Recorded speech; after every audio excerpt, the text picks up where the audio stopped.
The first time he slept under a car.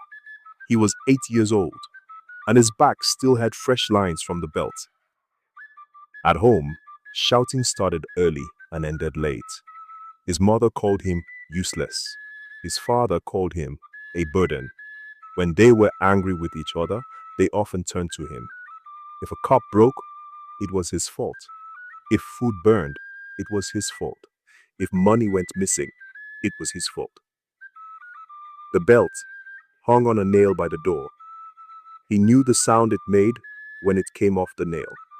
This went on for years, from about age 6 until he turned 12. Most days were the same. He woke before sunrise to sweep the yard and fetch water.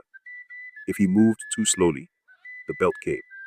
If he spilled a little water, the belt came. He learned to keep his eyes down and his mouth shut. He learned to breathe quietly so he would not breathe too loud. Meals were not sure. Some nights he was told, "You don't eat here." He would sit on the floor and listen to plates clink and smell the stew he could not touch. When he asked for school money, his father said, "School is for children with fathers." His mother said, "Go and find who will feed you." He began to hate the sound of evening because evening meant both parents at home. Sometimes the blows came fast, one after another. Sometimes the punishment was silence, no words, no food, no bed. He was told to sleep outside, so you can learn. He tried the steps first, but the door opened and a shoe hit his shoulder. "Go far," his father said. So he went to the street and lay beside a quiet car. The ground was cold, but it did not hit him. The car did not shout. He counted his nights outside. First it was once a week, then twice. Some weeks it was 3 or 4 times. When it rained, he curled tighter and used his shirt to cover his head. When his stomach ached, he waited behind the small restaurant. After closing, workers threw away leftovers. He watched for a gap and reached into the bin. Half bread, some rice, a chicken bone with a little meat. He ate fast and drank from the public tap. One thing helped him feel human: the football field. Before the town woke, he walked there. He placed 2 stones for a small goal. He ran sprints, juggled the ball, and kicked against the wall. On the field, nobody called him names. On the field, his body did what he told it to do. He was in control for once. He kept this routine for years: abuse at home, sleep outside when he had to, eat what he could find, then train at the field every morning. He did not tell anyone. He did not want pity. He wanted a way out. One morning, as the sky turned light, a man with a whistle stood at the edge of the field. The boy did not notice at first. He was busy with a sprint and a shot. When he stopped to catch his breath, he saw the man watching. "You come here every day," the man said. His voice was calm. The boy nodded. "Do you want to train with the team?" The boy felt his heart jump. He said, "Yes, sir." "Good," the man said. "Warm up with them. After training, come and talk to me." For the first time in a long time, the boy felt something new moving inside his chest. Not fear, not anger. It was the start of change. After training, the coach asked the boy to stay behind. The other players walked off, joking and shouting. The field got quiet. The coach stood close and looked at the boy's face, neck, and arms. There were yellow marks, a new blue mark on his shoulder, and a cut on his elbow that looked unwashed. "Who did this?" the coach asked. The boy looked down. He did not speak. "Does it happen a lot?" the coach asked. The boy nodded once. "Do you have a safe place to sleep?" The boy shook his head. The coach did not push for more words. He walked to the small building by the field and told the boy to follow.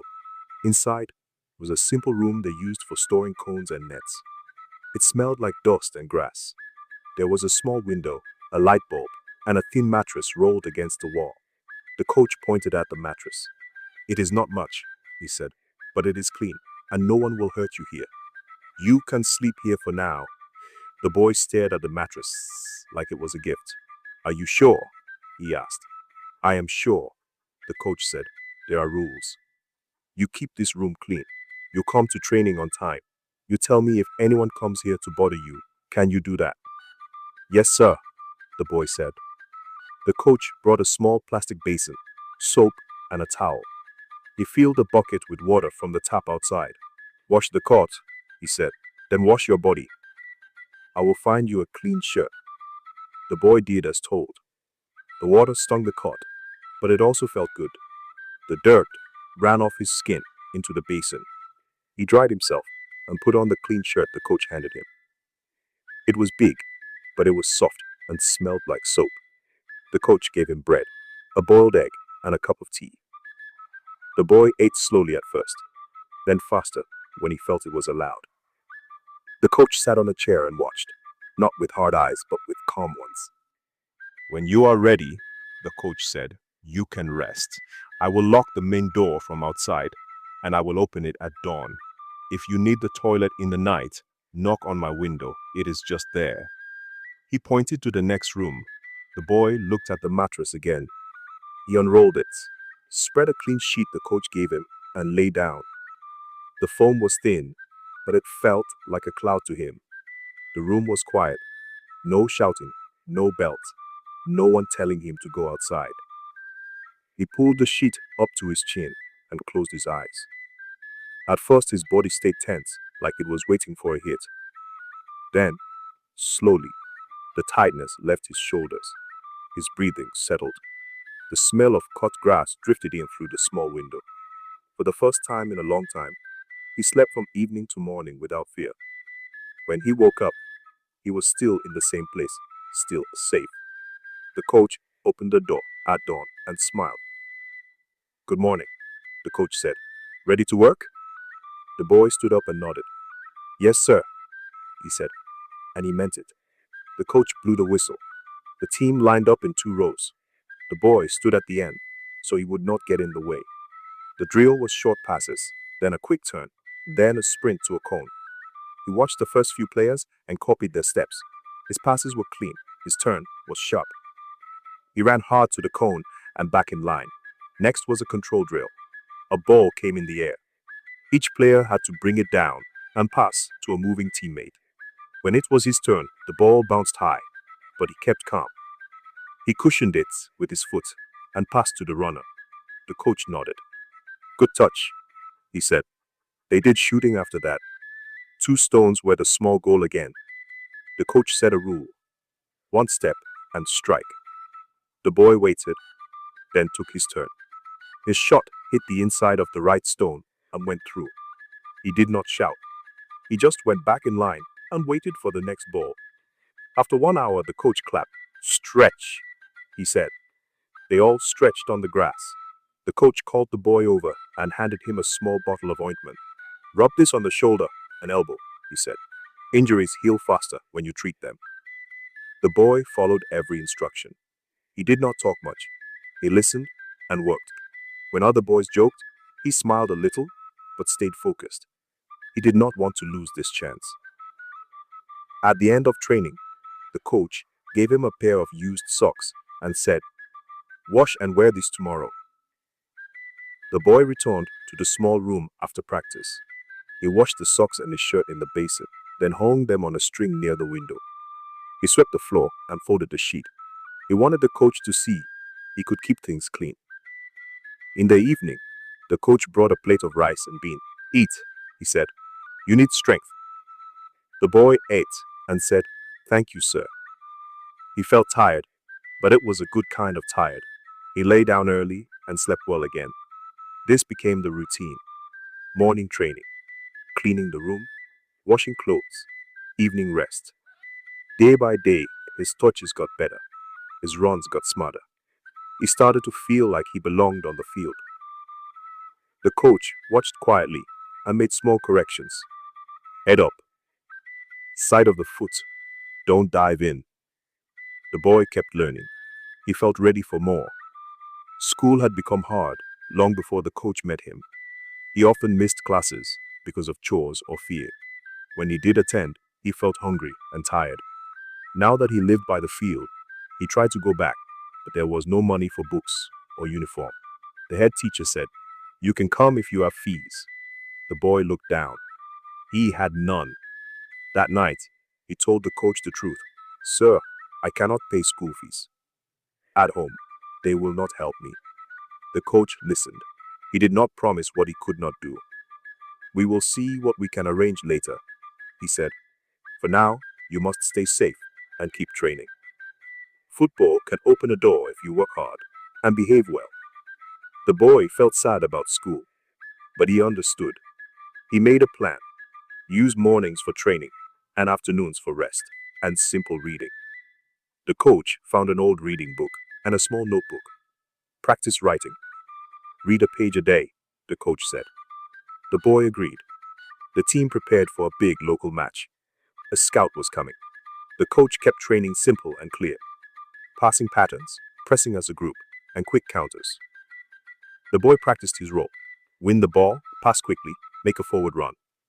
He did not try to be a hero. He tried to help the team. At home, his parents heard he was staying by the field. They were angry. One day they came to the training ground. The father shouted from the fence, "Come home now." The mother called him names. The boy froze. The coach walked over and stood between the fence and the field. He spoke calmly. "Training is in session. Please, step back." They shouted more, then left. The boy's hands shook. The coach gave him a minute to breathe, then said, "We keep going." The boy nodded and returned to the drill. He finished practice without another mistake. That night, the coach said, "You handled it well. Tomorrow is a new day." The boy slept early. He knew the big match was close. He prayed quietly for strength, then closed his eyes. Morning would come, and with it, another chance game day. The field had white lines and a small crowd. The scout stood near the halfway line with a notebook. The coach kept the team huddled. Play simple. Help each other. Work hard, he said. The boy felt his heart beat fast, but he remembered training. The whistle blew. The boy started at midfield. In the first minutes, he kept his passes short to settle down. He tracked back when the other team attacked.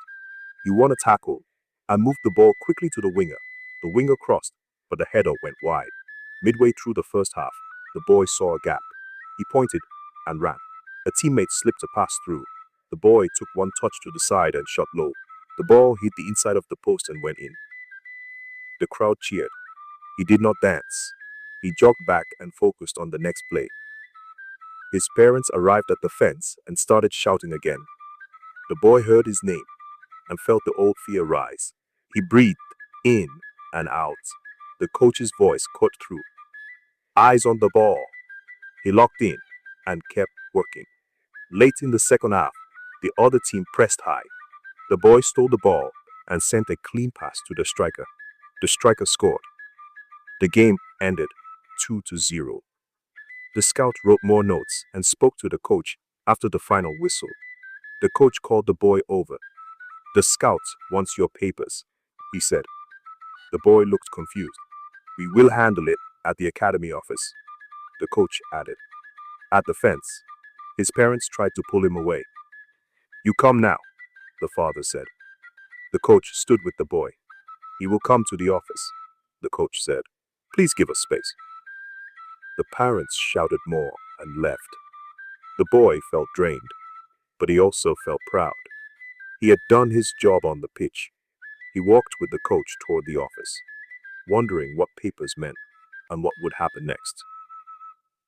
The academy office had old chairs and a metal cabinet. The coach took out forms. "We need your birth details and a guardian signature," he said. The boy's parents arrived and demanded money first. The coach kept calm. "This is not payment. This is permission for the academy to act as guardian for football matters." After a long argument, the parents signed a paper that allowed the academy to be his guardian for sports. The coach placed the document in a file. "Now you can be registered for youth competitions," he said. The boy's game kept improving. He became a starter. He learned to mark space, press as a unit, and keep the ball under pressure. He grew stronger and more confident. In this season, He met a young woman in his town. She was friendly and kind at first. They started seeing each other on weekends after games. With time, they got married in a small ceremony. The coach reminded him to be careful and stay focused. The boy promised to balance family and football. For a while, things looked steady. He trained every day and played every week. He also tried to provide for the home, food, rent, and basic needs. He did not have much, but he shared what he had. The coach kept advising him, save a little, sleep early, respect your schedule. The boy listened and tried to do the right thing. One afternoon, a letter came to the academy. It said a European club wanted him to come for a 7-day trial. The coach read it twice and smiled. You have earned a chance, he said. Now you must be ready. The boy felt both excited and nervous. He thanked the coach and went back to training. He knew this could change his life, but he also knew nothing was promised. He would have to work for it. The boy got on a plane for the first time. The coach helped with travel and made sure his boots and small bag were packed. At the new club, the air was cooler and the pitches were smooth. The coaches spoke clearly. Simple passes, quick pressure, run for each other, they said. Day 1, fitness tests. He kept a steady pace and finished strong. Day 2, small-sided games. He pressed well and made 2 assists. Day 3, position drills. He learned the team's shape and his duties. Day 4, friendly match. He won the ball in midfield and created a goal. Day 5, recovery and video. He watched clips and learned from mistakes. Day 6, another friendly. He scored with a low shot from the edge of the box. The head coach said, "We like your work. You are calm and brave. We will offer you a contract." The boy's hands shook. He said, "Thank you." He signed with care. The coach back home received the news and sent a short message. "Well done. Stay humble. Keep working." He moved into a small club apartment with basic furniture. He trained hard every day. He kept the room clean like he did back home. He sent messages to tell the coach how he was doing. He also called his wife to share the good news. He sent money for the home. He asked how things were going. She said fine, but she sounded distant. The boy decided not to assume anything. He kept his focus on football and planned to visit during the off-season. For now, he had one job: learn, improve, and earn his place on the team. He set his alarm early, ate simple meals, and rested when he could. He wanted to make the most of this chance. Months passed.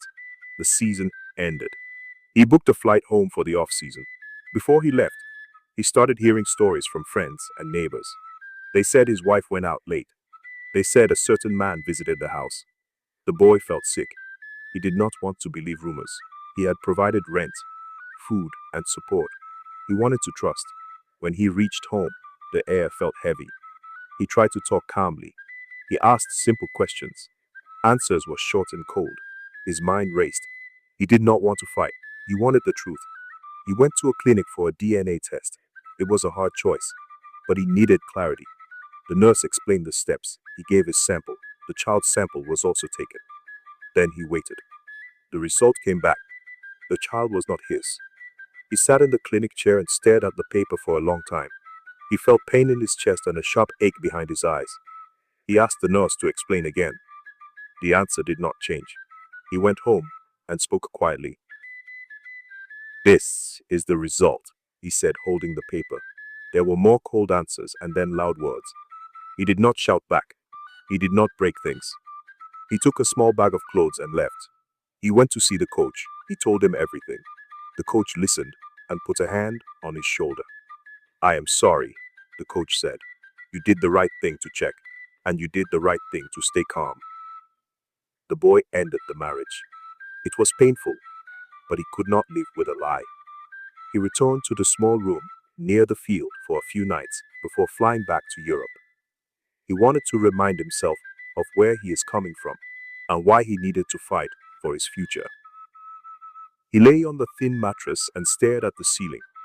He felt empty, but he also felt a small line of strength. He would stand up again. Back in Europe, he told himself, Football now. He went early to training, stayed late for extra drills, and asked for video sessions to fix mistakes. He kept his life simple. Train, eat, rest, repeat. He did not go out at night. He did not argue online. He kept quiet and worked. The coaches noticed. Good effort, they said. Keep this level. He felt his legs become strong again. His passes were crisp. His mind felt clear during drills. He went to bed early and slept a full night. He also sent a short message to the coach back home every week. I am working. Thank you, the coach replied with short, steady words. Proud of you. One day at a time, slowly, his heart hurt a little less. The pain did not vanish, but it stopped controlling him. When he touched the ball, he felt like himself. When he ran, he felt light again. He did not rush anything. He just tried to be better each day. He kept his phone on silent most of the time.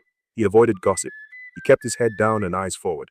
He knew he could not change the past. He could only choose what to do in the present. The club's next season was coming. He wanted to be ready. He told himself, you got this chance. Respect it. And he did. News from home started to spread.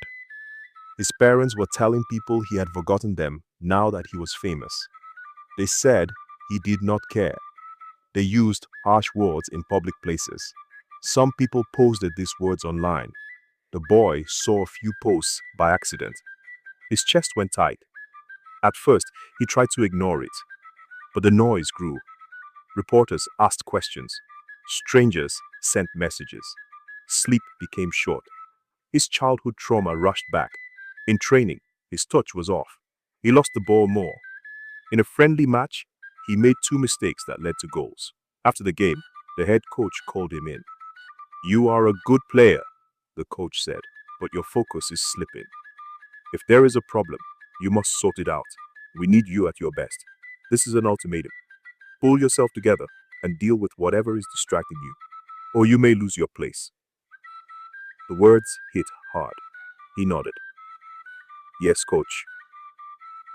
That night, he sat on the edge of his bed. He felt stuck between 2 worlds. He wanted to respect his parents, but he also knew the pain they caused and the truth of his past. He needed help to handle this the right way. After some time abroad, he met a kind woman from his home country. She was a medical doctor working in the same city. They met at a small community event and spoke for a while. She listened more than she talked. He told her a little about his situation.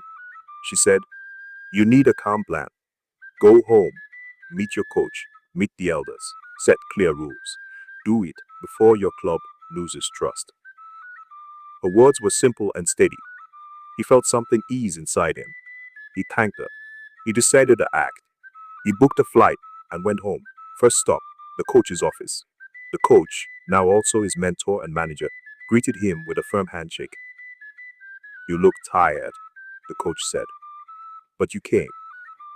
Good that they planned a family meeting with close relatives and a few respected elders. The goal was not to fight. The goal was peace, with clear rules. On the day, the room was full, but quiet. The coach brought the key papers, youth registration, the guardianship form from years ago, and dates of his football progress. The father spoke first, angry and loud. The mother cried and said he had changed. The boy waited for his turn. He spoke slowly. I did not forget you, he said. I needed safety to survive. The coach helped me. I am willing to help you now with food and medical needs. But there must be rules.